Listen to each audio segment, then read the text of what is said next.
is Traci Harrell, and I am so excited to be here with Dr. Lavon Bracy, one of my favorite people on the planet. Dr. Bracy, you've written this amazing book. You're many, many, many things. How would you describe yourself?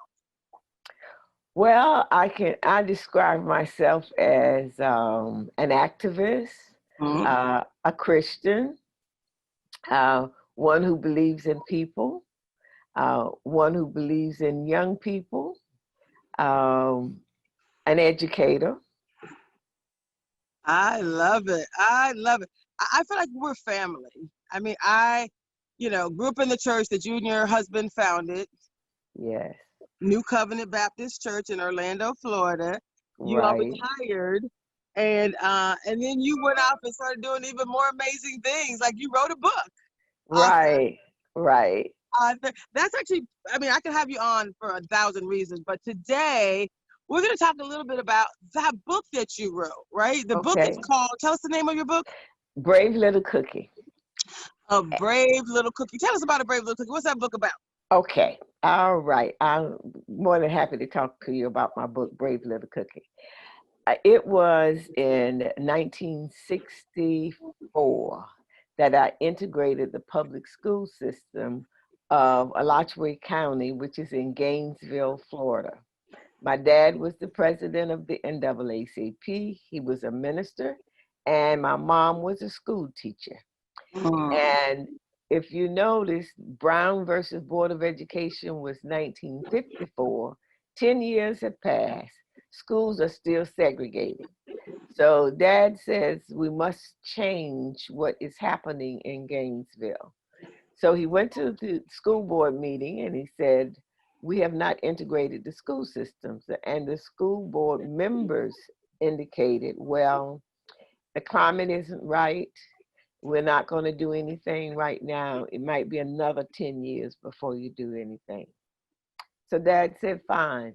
So he filed a lawsuit against the Alachua County School Board because they had not integrated. He won the lawsuit, and the judge indicated that they had to integrate with all deliberate speed. So now they're saying Integrate what? Say that part again. you have to integrate with all deliberate speed. So you Oh, must with integrate all deliberate deliberate speed, meaning speed. Now, ASAP. you must integrate right now. So here it Wow. is. Dad says, well, how do we do this? He says, well, I'm going to start at the high school level because if I find 10th, 11th, and 12th graders, I will have a graduation the very next year. So he began to knock on doors, asking parents to move their kids from the all-black school to the all-white school. Everywhere he would go, they say, absolutely not. No, I am not going to have my kid go to the all-white school. After knocking on about 500 doors, he found a 10th grader and an 11th grader and no 12th grader. And he was so upset because he said it would be 2 years before graduation. However, I was in the 12th grade and my brother was in the 12th grade. So I said to my brother, why don't we go to the all white school? We could be in the same room. Dad would be real happy. And this won't be such a challenging experience because we will be together.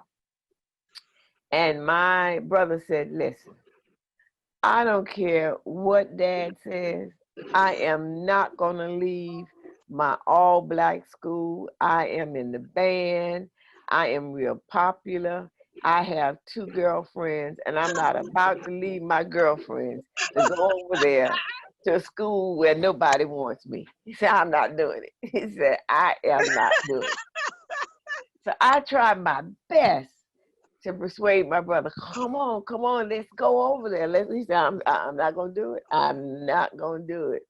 I got too much going on at the all black school. I'm not doing it.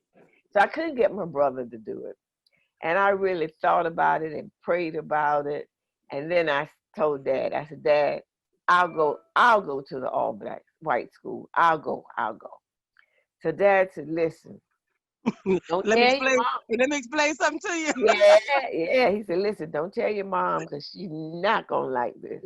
And this is going to be very difficult for you to do it. So when my mom would see my dad and I talk, she had a sneaky suspicion that he was trying to get me to go to the all white school. And my mom would say, I don't care what you're saying, you are not going over there with all those white folks. So my dad really talked to her all summer long and said, listen, this is important. I cannot ask other parents that to have their kids go, and then we're not willing to sacrifice our own kids. So my mother reluctantly said yes. And when she reluctantly said yes, about 3 or 4 days later, the FBI comes to the house. FBI says, listen, this is too dangerous. The climate is not right. And they said, Reverend Wright, could you delay this for 2 or 3 years? And Dad said, absolutely not. He said, we've waited 10 years and they've done nothing. He says, no. Well, the FBI says we cannot guarantee their safety. We cannot allow them to congregate anywhere where there is a crowd. They cannot go to any basketball games, any football games. They cannot go to a prom. They cannot go anywhere where there are 2 or 3 kids gathering that don't look like them. So it was very restrictive. When my mother heard that and they said they couldn't guarantee my safety, she said no, all over again. So then he had to start all over again to persuade her to allow me to go to the all white school. So here it is, time to go to the all white school. So Dad decides, well, I'm going to take all 3 students every morning, the 10th, 11th, and the 12th grade. So we would be escorted by a policeman in the front and a policeman in the back, and they would escort us to the school, and we would go to school that way every day.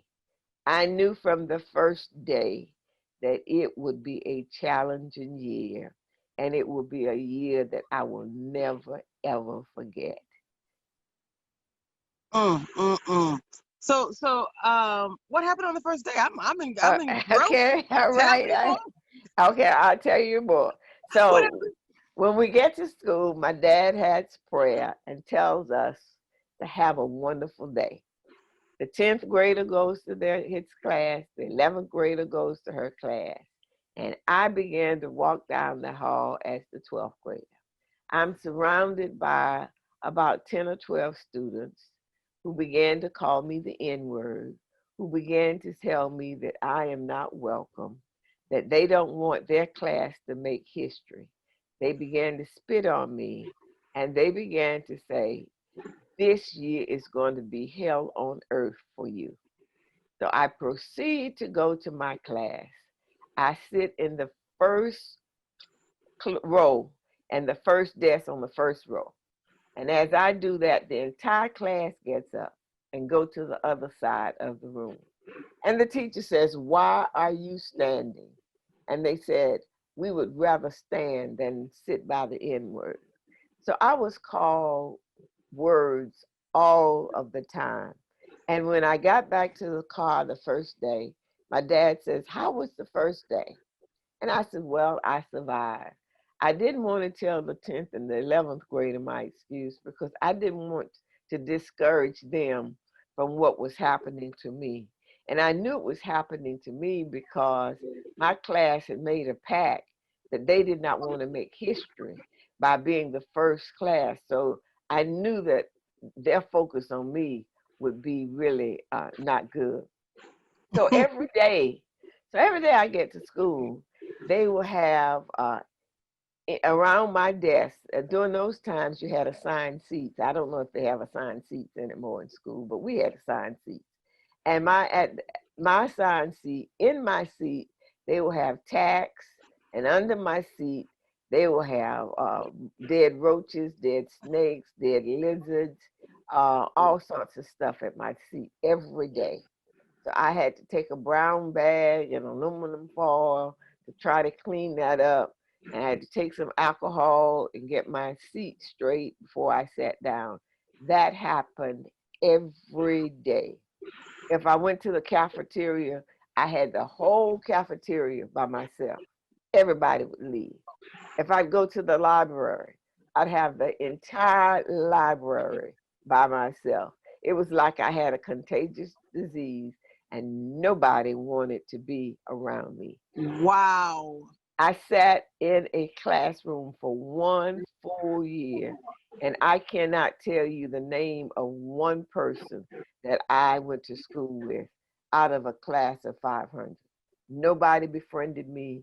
Nobody wanted to be the ones to say that I welcome or I was friendly to this black girl who was in our class and disrupting our school by being there. Wow. Wow. But you clearly brave little cookie. You Yes, clearly yes. you clearly persevered. Yeah, I persevered. I graduated. But there was even more drama that happened. Um, One day, 6 boys decided that they were going to jump me, and they beat me unmercifully. I have to this day, I have uh, stitches from the front of my head to the back of my head. So I just thought that would be the last day on earth. I stayed on that ground, and as the classes, people went to their classes, not one person stopped to assist me or help me or do anything. So I waited till everybody had gone to their class. I struggled into the principal's office. I was bleeding profusely. And I told the principal that I had been attacked. And the principal said, "How do I know you've been attacked? I didn't see anybody attack you. And how do I know that you didn't leave home like that?" So I said, "Well, may I use the telephone?" He said, "No, you can't use the phone. So I struggled across the street. During that time, this is long before cell phones, my dear. They had pay phones. They had these little red booths. You would go in and put a dime and use a telephone. And I went in, called my dad, told him I had been attacked. And dad came and got me, took me to the only black doctor in town. And the doctor stitched me up. He said, "Oh, you've been beaten up pretty badly. You can't go back to school right now. You need to heal before you go back to school." So as I went home, I told Dad, I said, "Dad, I can't go back. I just can't go back." He said, "Well, you don't have to go back." I stayed home maybe 4 or 5 days and said, "Dad, take me back." He said, "I thought you weren't going back. I thought you were not going to go back."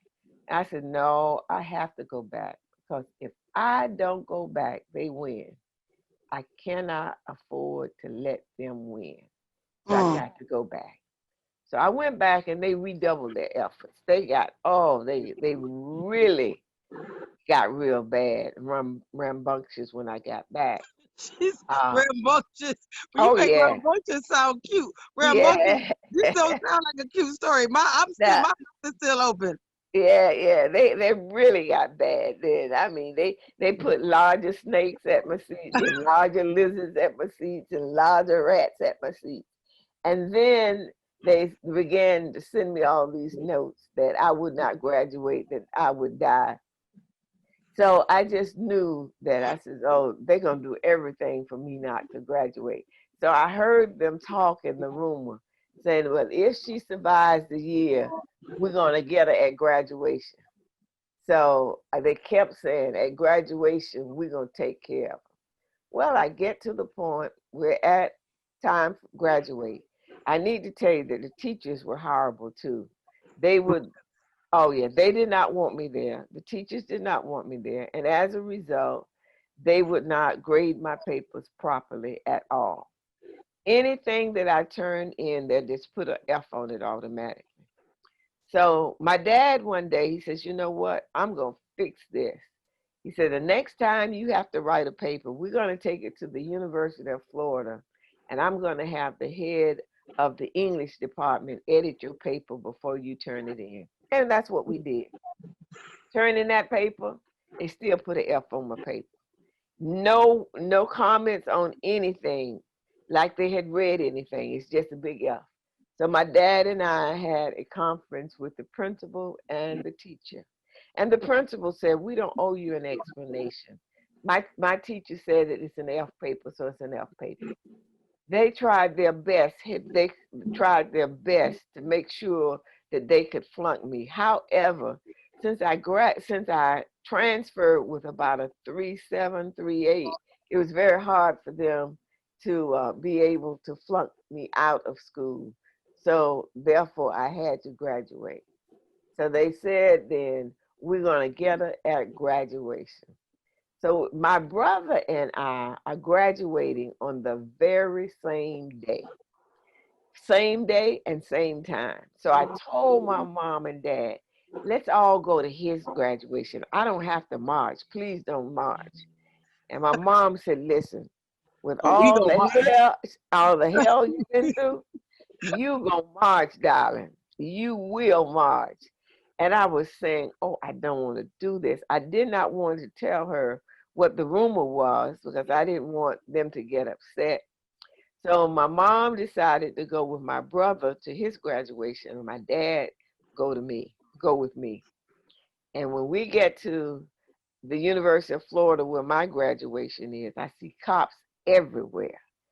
I said, well, maybe they won't try to kill me when I see all these policemen.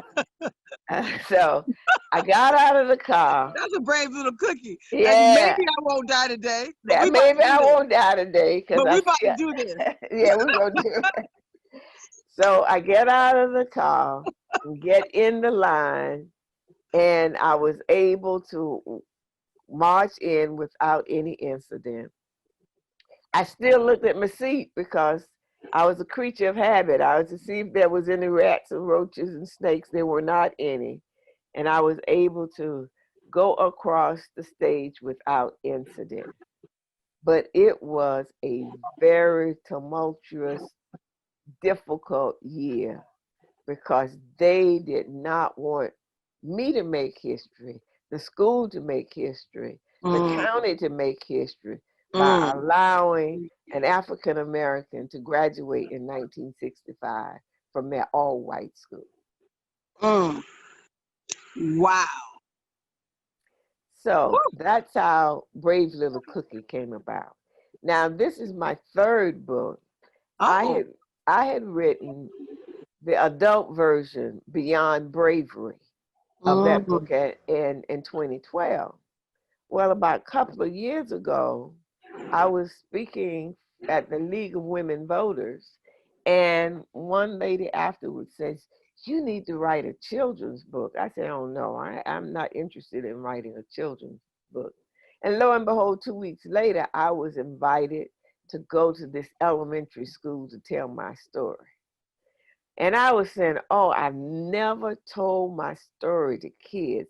How do I get kids to understand about integration and segregation and racism and the Ku Klux Klan and the NAACP? How do I tell that story to kids? And so I began to call all the educators I knew, and I said, what do I do? How do I begin a story with third, fourth, and fifth graders and sixth graders? And they said, listen, go to the grocery store, get a white egg and a brown egg. And when you get to that class, you ask those kids, what's the difference in the white egg and the brown egg? And that's what I did. I started out with the white egg and the brown egg. And the kids all raised their hand, oh, Miss Bracy, Miss Bracy. There's no difference in the inside. The difference is only on the outside. So I began to weave my story based on the white and the brown and said, well, do you think people buy white eggs because they like white eggs better or the brown eggs? And then I began to talk about prejudice, began to talk about my story. And surprisingly enough, those kids were spellbound and had, I mean, hundreds of questions. And when I finished, the kid says, Miss Bracy, why don't you write your book? Why don't you write a book for children so we will understand what happened? And so now that's the second time I'd hear, why That don't was you God. write it? God already Right, told you the first time. Now he's giving right, you that confirmation. right. And then when I got home and told my husband, I said, I had a wonderful day all day at the school. And these kids asked me to put my story in a children's book. He said, well, what are you waiting on? So I wrote the manuscript, took it back to that same school so that the teachers that had invited me would edit it and make it children friendly. So that's how I came to write a children's book. And I call it Brave Little Cookie because Cookie was my nickname. I love it. You Yes. are a brave little cookie. I love and it's just such a perfect story. I mean, even for today, it's such a perfect story. You know, the reason I'm so honored to have you here is because you really are, you know, you're an activist, but you're someone who, even beyond social change, you listen, right? You listen to, I actually need to pause. Sorry for 1 second. Um, I think there's a little scheduling mishap.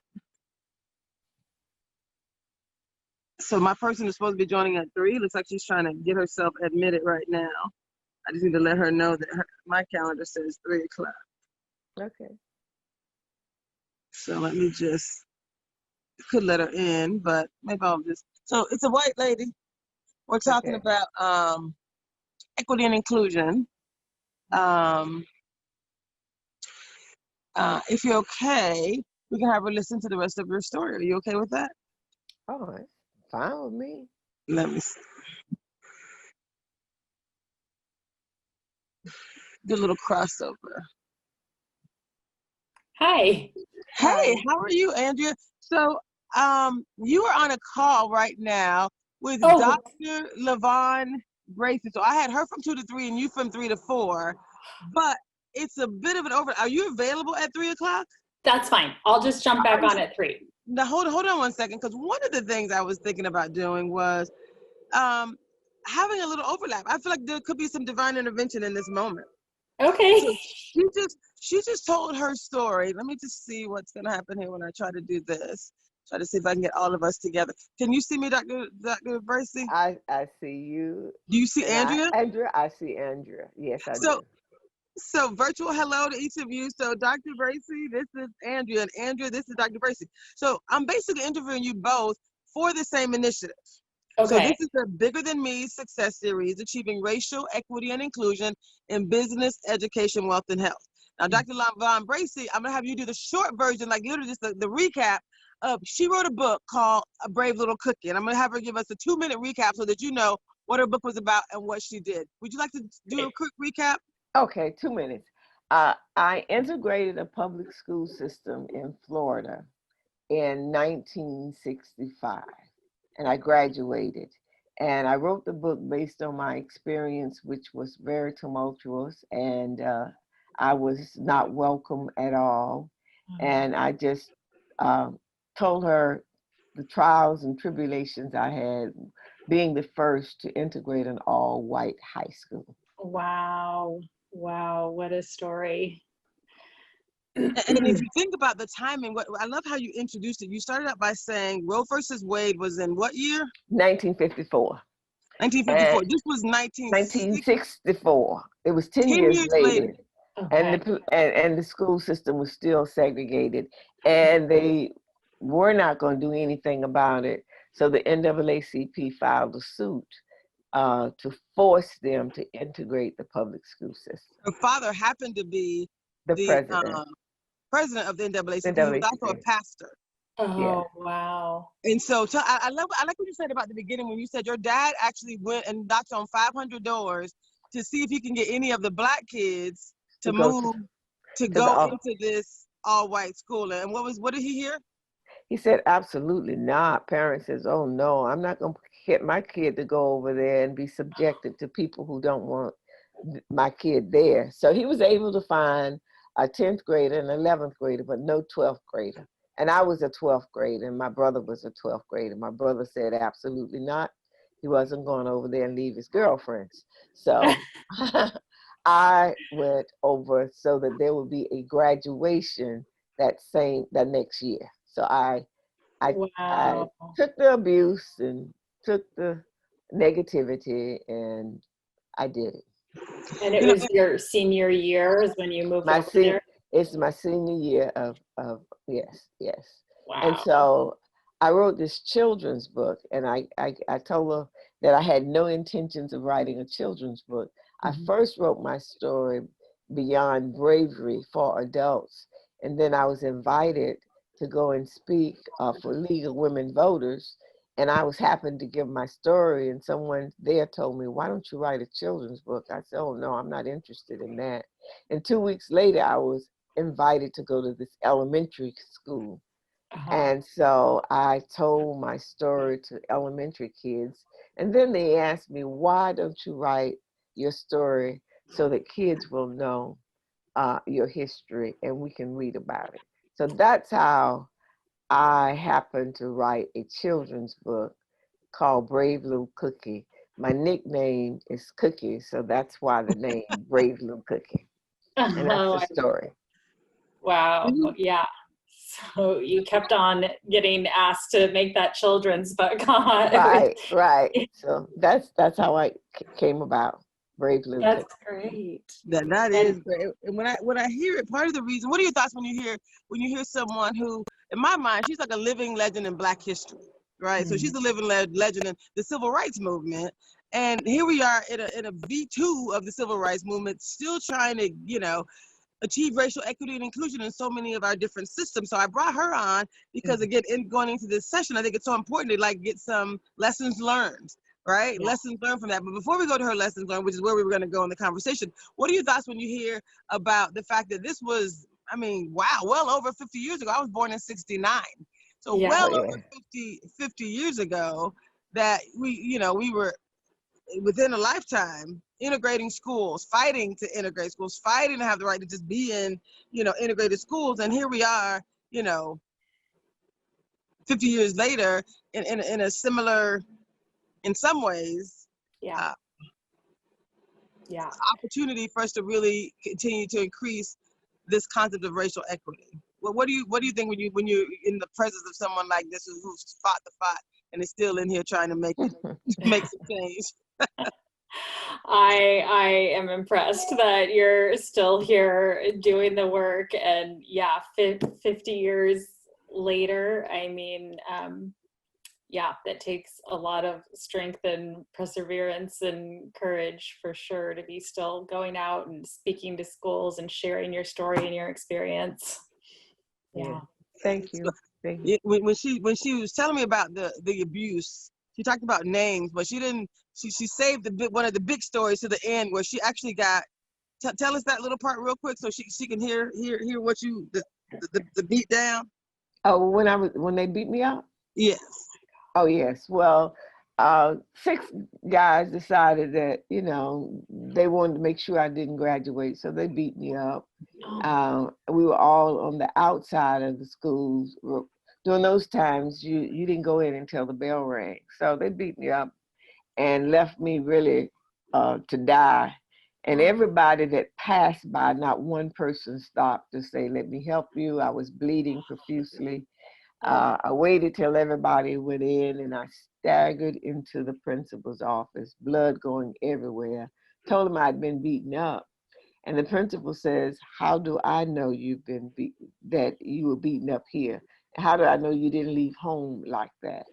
And I told him, I says, "Well, some guys just beat me up." He says, "Well, I didn't see it, and so therefore I'm not going to report it. And if by chance it happened, that lets you know you're not welcome here." So I asked him, could I use the telephone? And he says, "No, you cannot use the phone." So I had to go across the street to a payphone. That's a little phone that was in a little red booth. Put a dime in there and call my dad, tell him to come get me. And he took me to the only Black doctor at that time that lived in the city, and he stitched me up. And I have stitches from my front to the back of my head to this day from that experience. Oh, Yes. And the brave little cookie. you, Yes. you, Yes. very brave. you decided Yes. to go back. Yes. Yes. Well, I told my dad when it happened, I said, I just cannot go back to school. I says, it's not going to be good for me. He said, you don't have to. He said, you can go back to the all Black school. And I stayed home 4 days and then told him, take me back to school. He says, well, why are you going back? I thought you weren't going back. I says, if I don't go back, they win. And I can't afford to allow them to win. And I'm going back. And if they don't want me to graduate, they're just going to have to kill me because I'm not going anywhere. And so I went back. They redoubled their efforts. They got even worse than they were before. But I endured and I graduated. So I wrote this book because I want kids to know that there may be some problems along the way. You may have some roadblocks, but you need to keep focused on whatever your objective is and graduate and you should know, regardless to what has happened, you can be successful. And if you want to be successful, let's keep that as the goal and not the hindrances, but the goal of being successful. Oh, I love that. What I love about that is, if you think about, you're talking about positive psychology. Believe that you can achieve a thing and then do the work to get there. Right there. Part of the reason I'm doing this work here is because of experiences that I've had as well, or people that have come to me with tragic experiences, even just in business. When we think about what happens in the streets of America, and you have people, being extinguished literally on national live TV, that's traumatic. It is. It's an injustice. Clearly, you have similar traumas that happen every day in corporate America. Every day, if you think about education, when I say we're achieving racial equity and inclusion in business, education, wealth, and health, part of that is I feel like the business is probably an easier opportunity, right? I think we can raise a lot of awareness on education and wealth and health. Business feels like the easiest one. So we're moving all of them forward. I feel like the business one is a little easier simply because we talk about inequities. We talk about, we proclaim that we want to ensure that there's an equitable and inclusive environment for everyone to thrive. We say that. There's not one business in America that doesn't say that. That's a stated part of their goal. Yeah. So if the easier part is to say, if you say that to be true, if we can do clear points of clarification, you're not there. Here are the experiences that when I talk about things like unconscious bias, it happens every day. Unequal performance standards. We did tons of research. There's all these disparity studies, and even the National Black MBA Association. I'm president of the Seattle chapter of the National Black MBA Association. But nationally, we did a number of think tanks, et cetera. The last one that we did was more traumatic than the ones prior, right? They all say the numbers of Black professionals are going down. The pipeline of Black professionals are going down. The number of Blacks in leadership roles are less now than it was X number of years ago. Like, none of the metrics looked good. And then if you think about the whys, it's the same whys that we've been talking about for 40 years. The same thing. We just now call it unconscious bias, right? Sensitivity training. But unconscious bias is primarily the thing that we talk about. If you're trained on it, what we're missing, the missing link is we're trained on that it happens. We talk about it in academic terms. We don't talk about the impact of it on other people. The impact of Lavon Bracy being treated the way she was treated. Were you traumatized? Well, what happened to me, I was hostile and angry after that experience. But, I just believe that there's always something good come out of every experience. And I sat for a full year in complete silence. I didn't know any of my classmates. There's 500 of them. Nobody befriended me. So it was a year of isolation. But from that experience, I promised myself I'll never be quiet again. So I think from that point on, I had determined I'm going to be an activist. I'm going to speak truth to power. I am going to, when I see something wrong, I'm going to say something. So out of that experience of being silent, I began to say, I'm going to have a voice. And that's where, you know, what you really have known me for is voting and letting your voice be heard. Well, that came out of my experience of what happened to me in high school. I didn't have a voice. I had to be quiet in order to survive. And I said, I'll never be quiet again. And that's where I really got my activism from. I love that. Andrea, why don't you do a quick introduction? Tell us who you are. I have you on the call as an ally and an advocate. I know what I loved about you more than anything else is that you were on a bit of a journey. And Dr. Lavon Bracy, I look forward to us kind of just interacting. So I may ask you a question, but everybody just lean in. However, this is just a conversation at this point. Okay. It's a little bit of a getting to know you. Hopefully we can all come back together again. This is a bit of a getting to know you. But I think when people hear stories like what you just said, the session that we're focused on is around courage is one of the words. You clearly demonstrated courage. You were clearly a champion for change because you said, I'm going to be the change I want to see. Your dad wanted to help to integrate schools 10 years after the law said schools should be integrated. And you decided to be the change you wanted to see. You endured the process because you wanted to be the change you want to see. That's a champion. That's someone who's willing to do the work, to take the abuse, to make it happen because you're invested 100%. Then we have people that took courage. It takes courage also to be an ally, just to say, you know what, I'm not getting spit on. I'm not being called the N-word. No one's beating me up. But all she needed was one ally, one person. And no one chose to step up. But I just wanted you to know, Andrea, just the fact that you're here, it doesn't matter what you do or what you say. I just want you to have zero pressure. The win is you being here. Yes. Being, right? The win is being in. Does that make sense? Totally. Yeah.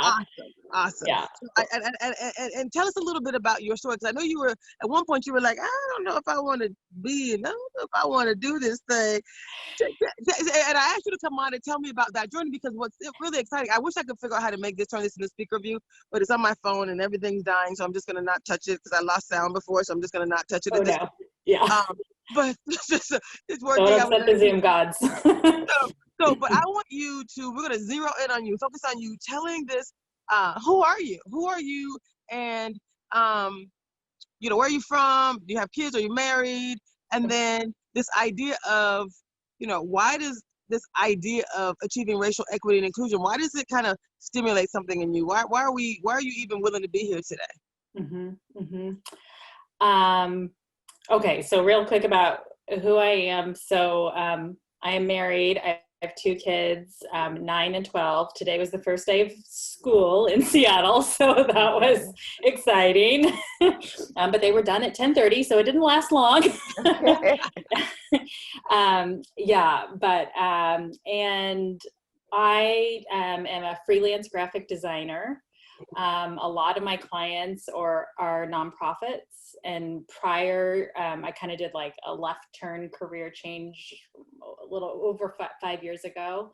And before that, I worked specifically in nonprofits that did microcredit. So like giving small loans, low interest loans to, I worked with different populations. I worked with some low income women. I worked with people with disabilities to start small businesses with these small loans. Perfect. So I'm gonna have you talk a little louder when you answer the second question. Okay. The second question is, I'm outside and I think I'm just not hearing very well, but I also want the recording to be really crisp. Okay. So can you tell us, you're here, initially you're here because we were talking about you being an advocate for someone else. And then I asked you to just come and talk about not necessarily advocating for someone else, kind of about that, but I love that you said, I'm uncomfortable. Like apparently I had an interview with someone that you knew. She sent you an interview and said, oh my God, I had such a great interview, Tracy. I think you'd want to do this. And then did you reply to her and you said something Friday, and then Monday you came back and said, I didn't like what I said on Friday, I'm in. Like that. Yeah. That's kind of the scenario, right? Yeah. So yeah, I thought I replied all, but maybe I I didn't didn't, see because no I know you reply. said you No, didn't you get were it. like, I'm not in. And then you came back and said, you know what? I'm in. So you got to tell us what happened between, I had this great interview with Jen. Jen said, oh, I think you want to talk to Andrea. Andrea's like, what did you say on Friday? And then what happened between Friday and Monday to make you say, you said your kid said something to you as well. Yeah. So Jen had said, my colleague had said, hey, I'm involved with this Black MBA business group, and they're looking for white allies who are interested in, participating. And I said, great, sounds good, sign me up. And then I got the email, great, we'd love you to talk on this panel. And I was like, oh, I didn't know that's what I was signing up for. And initially, I feel like I'm at the beginning of my anti-racism journey, and I know I have a lot left to learn and a lot left to do. And I felt really intimidated to speak to this national group of people who seemed, much better versed in these issues and the history behind it than I am.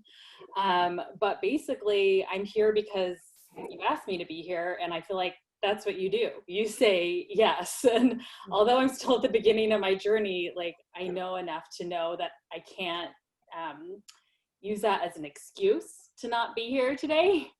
And even though I don't have it all figured out, I definitely am committed to non-complacency. So I think on Friday, when I sent out saying, oh, I'm a little nervous to talk on a recorded Zoom call with a national audience, I don't think so. And then after I sent that out, I couldn't stop thinking about it. I was like, it's not the right answer. It's not the right answer.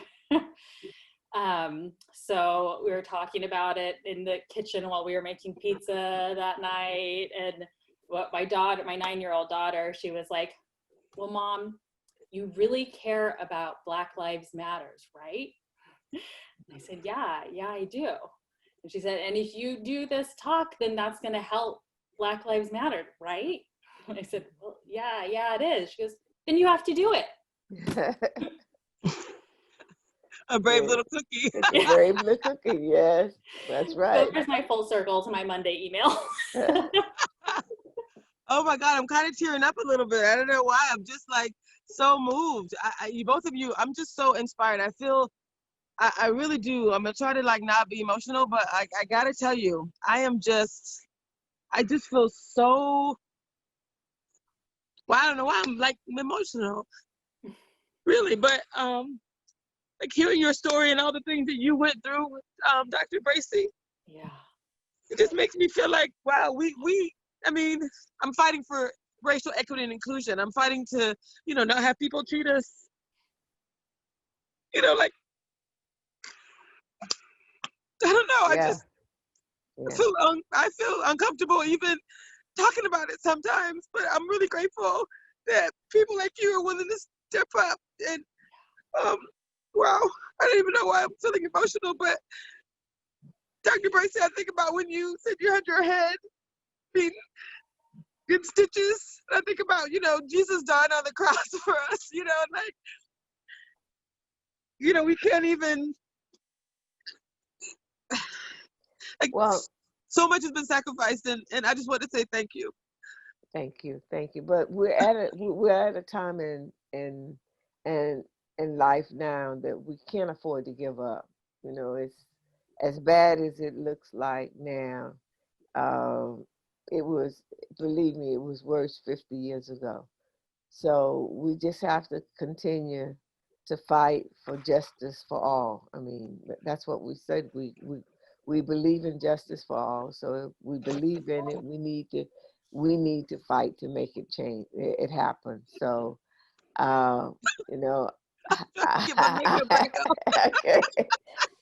That's nice. So I'm going to do all, as long as I'm on this earth, I'm going to do all I can to make sure that whenever I am not here, that I know that I didn't give up and I did all I could do to make sure that racial equality will in fact happen. Wow. Well, all I can say is thank you for all that you have done. Like I said, let me see if I can get me some finger. So powerful. Okay. I don't know. I'm just choked up. I just feel Uh-huh. so grateful. I've had like interview after interview after interview over these days, and honestly, I just feel like this is my last one of the week. Okay. Thank God, because I'm just. I mean, I'm grateful. I am grateful that this is called the Bigger Than Me Success Series. It's so much bigger Okay. than me, and if it wasn't for people like you that were willing to step up, we wouldn't be able to make progress. And so we got one extreme of Dr. Bracy, who fought, you know, integrated a school and was beaten up and risked life and death to get here. And then we have Andrea, who's, saying, you know what, I don't even know. I'm early in my process, but I'm going to do what I can do. And the thank you is to both of you equally. Thank you. That's all I can Thank say you. is thank You. you Thank um, you. for being willing to step up. And the only thing I'm going to ask Andrea is your kids said, well, you believe in this, so doing it is going to help. What else have you talked to your kids about this concept? Like, I mean, they watch on the news. It's all so horrifying. Mm-hmm. What advice would you share to someone else who might be in a position like you, who's like, I'm so new in this. I'm maybe a racist myself. I don't know. I mean, we all have unconscious bias. Right. We all have these things. What would you share with someone on why they should just activate? Who?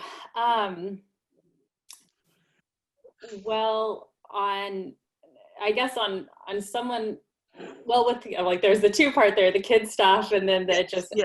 activating in general. With the kids, I mean, we've just had lots of ongoing conversations about everything that's going on in the world right now and what's the history behind that. But also, like I said, I'm at the beginning of my journey, so I'm about a quarter of the way through Raising White Kids right now, that book. And so, I'm looking forward to like having a lot more active steps to do. And I think there's such a great opportunity to teach white kids about their white privilege and how they can use that to stand up for people, and when they see something wrong, to speak out about it and to take action. I want to look for your book to read it to my kids for sure. So is it for sale everywhere, or? Yeah, you can go to my website, bravelittlecookie.com. Okay. And order it there. Okay. It is on I'm not. Amazon. It is on No, it's not. Amazon too. No, it's not on Amazon. How did I find it? Did I get it from your website? You got it from my website, bravelittlecookie.com. So bravelittlecookie.com.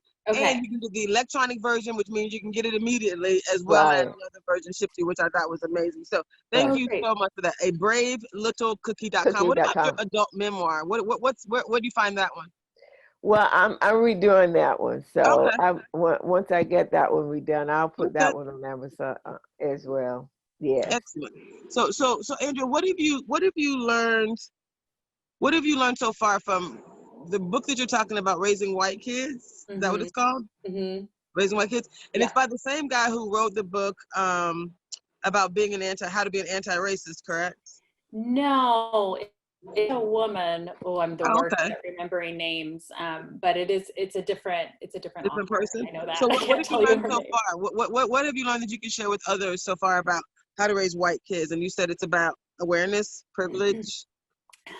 Yeah. So like I said, I'm in the beginning quarter, but the first thing it talks about is how it's so important, kind of, I think probably of what my generation of how we were raised, of like, we're all the same and we don't see color, and all of that, of how like damaging of a message that is to send, and how that's not productive. So that's the first, I think, is kind of talking about what has been the status quo or the norm of talking about these things up to this point. I love that. So, Dr. Bracy, this concept of, I don't see color. People say that. I don't see color. I'm curious, why are they telling you, Andrew, then I'll come back to you, Dr. Bracy, why are they telling you what did they say in the book why that's the wrong thing to say? Right. So far, you're not an expert. I'm not asking you to be an expert. You're just a book report. Well, Right, I have I know. a quarter of a book report. We'll bring you back 4 times and we'll get through the book together. So whatever you got so far. I didn't know there was going to be a test. No, I don't have kids, so I honestly, this is also, and honestly, part of the reason I don't have kids, I remember having some experiences, and this is probably trauma too, that it's such a huge responsibility. If you think about it, to bring kids, I never wanted kids. I never wanted to be responsible for, because I knew you couldn't change the world that the kids were in. All you could do is do your best thing. And God told me when I was young that I was going to change the world. I had no doubt in my mind that I was going to be able to change the world. And raising children and being able to keep them safe in a world where you can't even keep yourself safe, right? Yeah. It's kind of like, for me, it was a non-starter. And I know that sounds probably weird, but anyway, I admire women who do have children, who are raising a family, and you read the books, you do the research, so you don't know a thing and you're researching to find out. So I just want to know, you're not an expert, so I'm not setting you up to tell people what to do. You just give them the book report. What have you read so far, and then we'll bring you back and we'll keep learning. Yeah. I mean, I think to that, they're just speaking to the fact that people with different skin colors do experience the world in different ways. So if you're starting out from a base point of being like, well, we're all the same, we all look the same, I don't see what color you are, then you're not able to step up and be an advocate, because what are you advocating for? We're all the same. So I think, that is part of what it's going towards. I love that. I love that. Dr. Lavon, Bracy, what are your thoughts about that? I actually love that. I mean, I think the first step in having allies make a change is to acknowledge that there's a problem. So to say we're different, these people have a different experience than we do. I love that. What are your thoughts about that? Yeah, I think you have to acknowledge that we're not all the same in terms of, there is a difference and we're treated differently. And the sole reason we are treated different is because of the pigmentation of our skin. And we have to recognize that. You cannot solve a problem by ignoring that there is a problem. And when you say that I don't see color, it means that I don't see that there is a problem, and there is a problem. Andrea, can I ask you a question? It's gonna probably make you feel uncomfortable because I'm uncomfortable too. I'm uncomfortable with this whole conversation. Just be clear. Clearly, I'm crying on national TV. At least I think that means we're doing good, right? At the end of the day, I mean, I'm uncomfortable, but I'm doing it anyway, right? I mean, that's all I can do. So, when I watched the video of George Floyd being extinguished on national television, honestly, even to this day, I get so, I'm choked up. It's so horrible. But I'm just curious, like, what do you tell your kids? Like, what have you had that? I mean, you said, what ages are your kids? 9 and 12. Wow. So, like, what is that conversation like for you? Have they seen the video? Did they watch it on the news? Did they see any pictures? Like, what do you think? Where are they at? They haven't seen the video. They know about it. Like, we definitely, like, before we went out and protested and everything, you've protested? Yeah. Yep. We did our local neighborhood protest that was in our neighborhood. And in West Seattle. You're a Seattleite. Are you in Seattle? I'm in Bellevue. Oh, you're in Bellevue. Okay. Yeah. So yeah, we did. I'm trying to think back because it was a while ago of exactly kind of what their reactions and questions were. I don't know if I remember exactly, but we definitely, talked about it, and like, this is the whole context to everything that we're doing and what's going on right now. Nice. What about your 12-year-old? Has he said anything or had any insights that you might? And then Dr. Bracy, I don't know if you have any questions based on you've done this in front of a lot of kids. What type of questions or thoughts? Well, I remember very vividly the day it happened. I have 2 grandkids. I have a 7 and a 9-year-old. And the 7-year-old first thought, oh, grandmama, you need to see this, that somebody ran over this man and it was very bad. So she was coming down the steps and that's what she thought. And then we all were glued to the television, and we saw really what was actually happened in live time.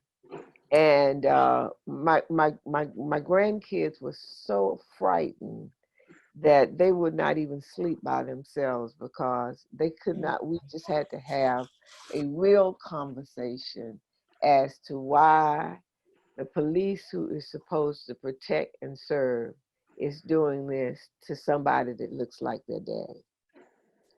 And very difficult. Uh, my son is a state senator here in Florida. And so I have to, when I ask him often, I said, what happens when you get stopped by a policeman? He said, Mom, the truth of the matter is I take my driver's license out and I take my state senator license at the same time and I give that to the police. And he says, which they know that I'm responsible for paying their salary and they don't bother me. But most African Americans don't have a state senate license that they can show when they're stopped by a policeman. And so when I think of George Floyd, I have a son. And I said, that could be my son. And it's very disheartening to see that kind of thing and to explain it to a 7 and a 9-year-old that the police was not protecting and he was not serving. It's a very difficult conversation to have. Mm. And what is your husband, Pastor Bracy? What was his thoughts or conversations, comforting words? What do you say to comfort children? Is there any comfort in it? Well, my husband, all of us had to really talk to our grandkids and let them know that most policemen are good people, and this is not how they actually will act, and most of them will protect people. And there are bad apples everywhere, and this is one that's a bad apple. And we just had to have some strong conversations with them because my granddaughter says, "Well, Grandmama, my best friend in school is white. Do you think that they feel this way about me?" And so we've had some very, very in-depth conversations about race in our family. And I'm trying to raise 2 grandkids that when they are with us, they believe that their grandmom and their granddad are not overly prejudiced, and they are here to try to promote that when they get to be adults, that they will see the world quite differently than we do. Because I was, you heard my story. We came up in the Jim Crow era, but we don't want to frighten them. But we want them to know what history looks like. I love that. Andrea, it's funny that she just said, you want kids to know what history looks like. If you think about your kids, Black parents and grandparents almost have to share with their children another layer of history that isn't taught in schools. Mm-hmm. I'm just curious, you're not representing all white people, so no pressure, but like, what are your thoughts about like expanding that book when it talks about raising white children? Does it tell you about like educating them on a broader slice of American history so they understand why some of these implicit biases might exist? Do they talk about slavery in a different way? What are your thoughts about either those conversations? Are they happening? What do you think about schools? What do you think about educating at a different level? Yeah, I mean, I would love to see a new history and equity-based curriculum in schools. But that's, a whole nother bigger another battle to have, I guess. I don't think I'm far enough in the book to see, the full recommendation there. But one thing I can just say from my own experience, which I don't see as being very different from my kids' experience right now, as far as education around racism, is that, you see the one side of racism is that it's oppressing a certain group of people and keeping them down. But then you never hear about the other side of it, that it's raising up another people like me and with white privilege and putting them up. And so I think, that's the side that's not talked about. And unless somebody has gone out and sought out education on that themselves, then a lot of times people can be very ignorant of it, and that's where the power of it lies. So I think definitely for my kids, it will be having both those sides of it and being aware of it. That's a very interesting perspective. What I love about this Bigger Than Me success series, these conversations happen, and there are things that I could never, I could never have your perspective. Andrea, Dr. Bracy, I could never have your perspective. Maybe that's why I'm choked up. I have no explanation for it at this point, except, again, I'm grateful to be in both of your presence because, again, your perspective as a mother and a grandmother and an activist and someone who's actually been physically abused, almost beaten to death. When I think about that, it's so, it's again, just an honor. You're like a living legend in Black history, here before us. And yes. But, in spite of how bad it looks, I'm encouraged because I realized that when the civil rights struggle was going on, we made progress because people worked together. Martin Luther King would have never accomplished what he did if he didn't have white brothers and sisters that were in the march together, that worked with us to make at a common goal. So now we see the police brutality, and we are now recognizing how racism has really plagued this country. But we could never make any strides if we were in it by ourselves. So now, and as bad as George Floyd's situation was, the world saw it, and I'm very sad that he has had to sacrifice his life, but because of the display on national TV, there are people who would have never been a part of any movement who have now saying enough is just enough. I cannot be quiet any longer. So I think that we're getting a cohesive movement where people understand we need to stop talking and we need to all start working together to make this world a better world for everybody. And I think that's what we're seeing now. I love it. I love that. We have less than 15 minutes, it looks like, left. And I know, Dr. Bracy, you're over your time. Are you okay to kind of stay over for about 10 more minutes? Oh, sure. I'm going to be quiet and listen to Andrew. So what's beautiful about this is this collaboration. So you just kind of mentioned the word. We're going to end on this very integrated dialogue here. Is basically it does take all of us. So Andrea, hopefully now, based on what Dr. Bracy just said, you can see why. I mean, it is exhausting. Physically, emotionally, spiritually, it is exhausting. I show up. I just wrote a book, a best-selling book. Yay! I was part of a book called Ignite Happiness. I have to focus on my spirituality. I have to focus on divine intervention. I got to focus on my practice of happiness. I got to focus on those things because if I had to do this all the time, Lord knows I wouldn't be able to survive. It's exhausting.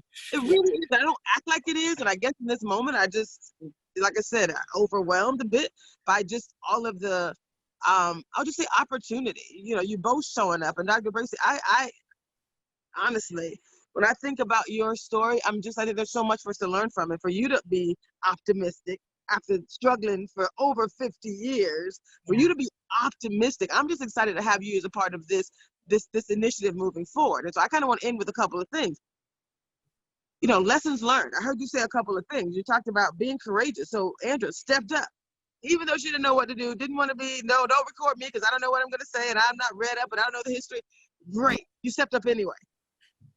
Thank you. So being courageous for all of us, whether you're the champion who's getting beat in the head or getting abused in whatever way that is, whether you're the ally who's basically saying, it's just not okay. I don't know what to do, but I'm just going to show up. Mm-hmm. Courage was a huge part of that. What do you say to people, Lavon, Bracy, and then Andrew, because you both are courageous. You showed up. You're like, I don't know what Traci's going to do to me right now. And I don't know why she wants to be on this panel, but I would show up.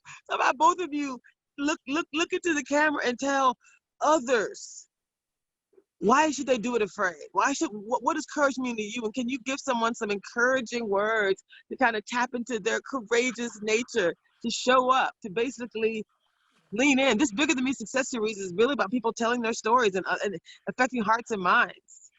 So Dr. Bracy, I'll start with you, then I'll come back to you, Andrea. Well, my philosophy for life is that I want to make positive change and I want to make a difference. And I strive every day that I get up, that I do something very positive that day, and that the world is better because I am here. And so in order for me to believe that the world is better because I am here, I have to do something to make the world better. And sometimes it takes courage to do something that's better. So I encourage, I am saying to the younger generations that are coming behind me, get involved, help make the world become a better place, have a voice, and have a voice that will inspire and motivate and change the world. And that's what I would say to those who might be listening. Thank you so much. Miss Andrea, similar question. You know, again, your level of courageousness is just about showing up, doing it while afraid, doing it while uneasy, unsure. You called yourself uninformed. I don't have the answers, but you're here anyway. So what would you say to someone right now? You're talking to, you know, I mean, I can have you talk to a couple of people. Satya Nadella is CEO of Microsoft. And one of the things, I think he's an amazing CEO, actually. I think he tries his best. I think they have an amazing corporate culture. The trickle-down effect of the experiences that some Black people have in that company and all companies. Again, it's not about one, but you got to make it one-on-one for people to feel the love. What would you say you know, for people who don't even recognize that there's a problem? What advice would you say? Like you saw, like, come on, people. 9 minutes, come on. But whether that's the problem or any other problem, what would you say to people who don't really recognize that there's a deeper problem, a systemic problem with racism, and we all need to show up in a different way to really address the impact of these experiences? Yeah. I guess I would say get educated, you know, especially white people need to really like assess their societal responsibility then that they've like inherited with their social standing, and kind of, you know, probe those lifelong assumptions that you've had. And that takes kind of taking a step back and really being vulnerable, and then speaking out from that place of sort of vulnerability and truth, and really committing to that you're not going to perpetuate the status quo, and that's like a daily commitment that you're going to be looking out for and like catching yourself at. It's not one and done. I love that. I think you couldn't have said it better. It is about this daily practice. Because for you, Dr. Bracy, you were like, hey, we need to integrate these schools. Your big milestone was basically you're going to be the first to integrate this school in this county. And graduation was like, we did it. I made it through. Now others can follow because they're not going to be the first. It may not be easy, but I did this one thing and box check. Even though you were abused, you're like, I'm going to make it through graduation. So today, to Andrea's point, there's no one box to check. There's a whole series of daily moments. And so I actually, with this Bigger Than Me movement, one of the things that I brought forward and we're bringing forward as a part of the solution, and we're kind of co-creating it together, is this idea of these bigger than me moments. It's like a loving opportunity. You both are women, so I'm going to put this out there and get your thoughts in our last 9 minutes together. Get your thoughts about, it's like the Me Too movement. You know how the Me Too movement, where someone says, you know, it was like an empowering opportunity for women to at least speak their truth. Although on the flip side of that, men do not want to be associated with the Me Too movement, right? I don't put my name, right, in one of those stories. Although, you know, some men are like, you know, wow, I'm sorry if something I did made you feel uncomfortable. So I think you got some men that are really stepping up and showing up. But typically it's like this happened to me, it wasn't good. And hopefully it's a self-correcting opportunity, if that makes sense. Don't write me Too women, I'm just summarizing. And saying it was a great empowering situation. But a Black woman started the Me Too movement and no one heard her until white women said, you know what? It really is a problem. Yeah. Think about it. Yes. So here we are, similar situation where we're talking about racial equity and inclusion. Until white people saw George, but we've been talking about Trayvon Martin and all this whole series of other people for years. Until a broader community saw one of the unjust things happening. Now it's a conversation they can have, which is why I'm not ashamed to say, calling all white people to this situation, because is that not a problem until you say it's a problem? Seems like, right? It's not going to be fixed until, you know, this. I was talking to Andy Wappler. He's this, you know, he's the past meteorologist, chief meteorologist for like 15 years in Seattle. And he made this comment about the middle is, there's more of us in the middle that actually want to drive change than the people that you have on the extreme right and left. So if you were talking to that big, fat, juicy middle, or talking to one of those CEOs that you know, that say, oh, we want this just environment, but it doesn't exist today. So it's like this awakening, and it's about these moments. So I call them bigger than me moments, because it really is saying, in the moment, when someone calls a pause, it's basically a pause to say, when you talk about unconscious bias, similarity bias, unequal performance standards, when someone says, this feels like a bigger than me moment, it could be the person experiencing it, or it could be you, Andrea. It could be the person who's witnessing it. It's like when you see something, say something. So we're building on a protocol that allows people, gives you something to say, like gives you a clear, positive psychology, you know, based, adaptive leadership based, you know, protocol that says, this feels like a bigger than me moment. Everybody pause. It's enough to just say that. It's enough to say, I hear Black voice being shunned, being minimized. I see some work that maybe not being recognized. I see something that doesn't look right. I don't know what it is, but I don't have to know what it is. A bigger than me moment is just a pause. Can we all just pause and reevaluate? So what do you think about this concept? Because you just said it's moment by moment, and people just want to know what to do differently. Pause is the first thing you do in any situation. I call these corporate chokeholds. Right. And I got a little slack initially from saying that. But like, my experience was, take your knee off my neck, basically. Right. Unconscious bias and unequal performance standards can be traumatizing in corporate America. You basically, you take away someone's, you know, right, their income, their social ability, everyone that they're in contact with. It's traumatizing. It really can be traumatizing. So I'm asking you, moment by moment, right? We do have solutions. There's a whole series of things we're building out. But how do you, as a white person, get comfortable being uncomfortable? Because that's basically what we're asking you to do, right? Right. What are your thoughts about that concept of being comfortable, being uncomfortable? Yeah, I mean, I guess, I mean, that's from the reading that I have done, that's what I've learned is, like, when you're uncomfortable, like, good job, you're on the right track. So I'm like, okay, this is working. But I guess, yeah, I mean, like, you have to have a certain of, like, being present to be there, right? And, like, be responsible for your shortcomings and your blind spots and your contributions to whiteness. Like, you have to be conscious of that. Right.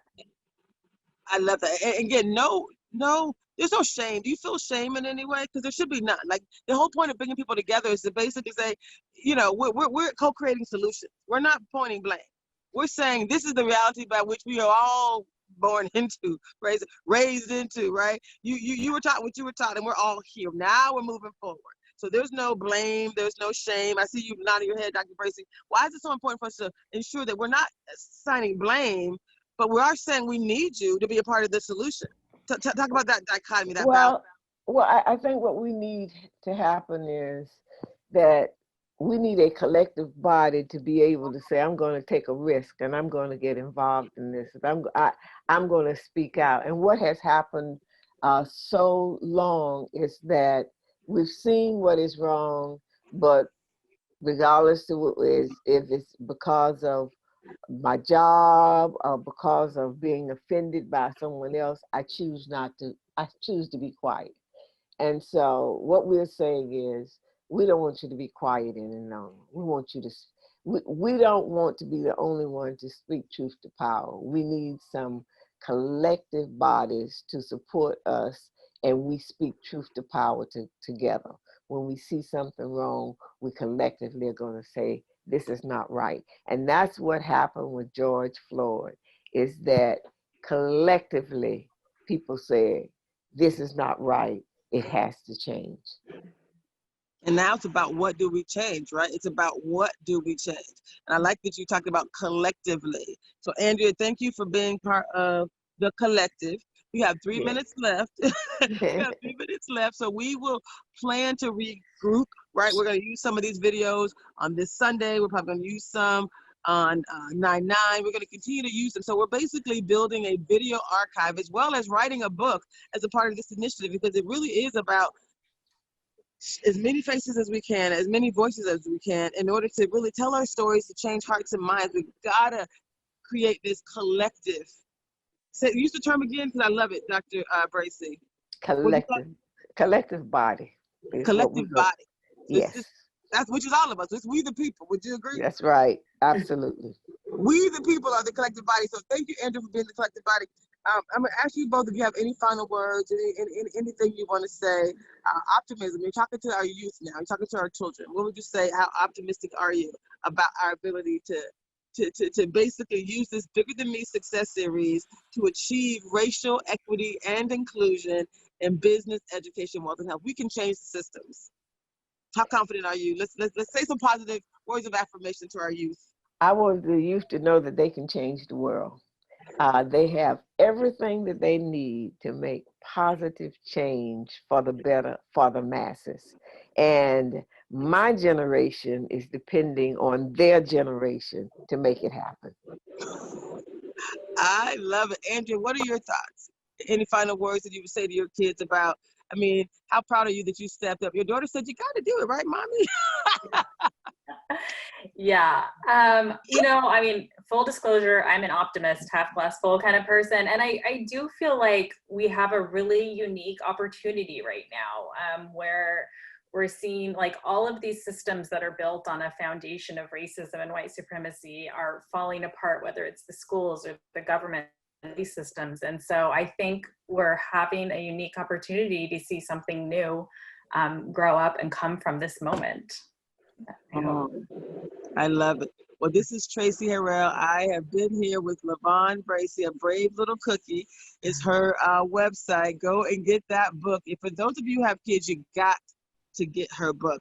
It's a bravelittlecookie.com. All right?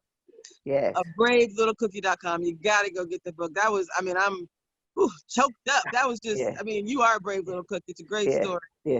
The website is bravelittlecookie.com. The book is A Brave Little Cookie, but the website is just bravelittlecookie.com. Oh, without the A? Yes. Okay, thank you very much. Thanks for the clarification. bravelittlecookie.com. The book is called A bravelittlecookie.com. It is about this brave little cookie right here who is going to be part of this initiative as we continue to unite for change. Again, it's about us. It's about this collective body. It is about we, the people, coming together to change things. And again, we need allies just like you, Andrea. Thank you so much for being here. What are you going to say to your kids? What are you going to say to your daughter now that you've taken the first step? How do you feel? You brave little I did it. Very good. You did a great job. Excellent. Great job. Yeah. You really. Thank you so much for having me, and to both of you. Just amazing work that you're doing. I really appreciate being here. Thank you. But you really did show up. So don't minimize what you did. I really want to give you a second. I need you to talk to your daughter, the one who said, "You got to do it, right, mommy?" Like, talk to her right now. This is recorded for all of history. What's her name? Daphne. Daphne? Mm-hmm. Thanks, Daphne. Now talk to Daphne real quick and tell her what this meant to you. Like, how are you feeling in this moment right now? Like you said, be in this moment. How you feeling? I'm thinking Daphne right now. Talk to her. All right. Daphne, I'm glad I took your advice. I'm glad I talked and shared my experience in a real way. And, I hope it's paving the path for you and your friends when you grow up to have, a different world that you're looking at. Thank you so much, both of you. This is Traci Harrell, and it's bigger than me, but together it's not bigger than us. We can do this. Thanks. Thank you. Thank you.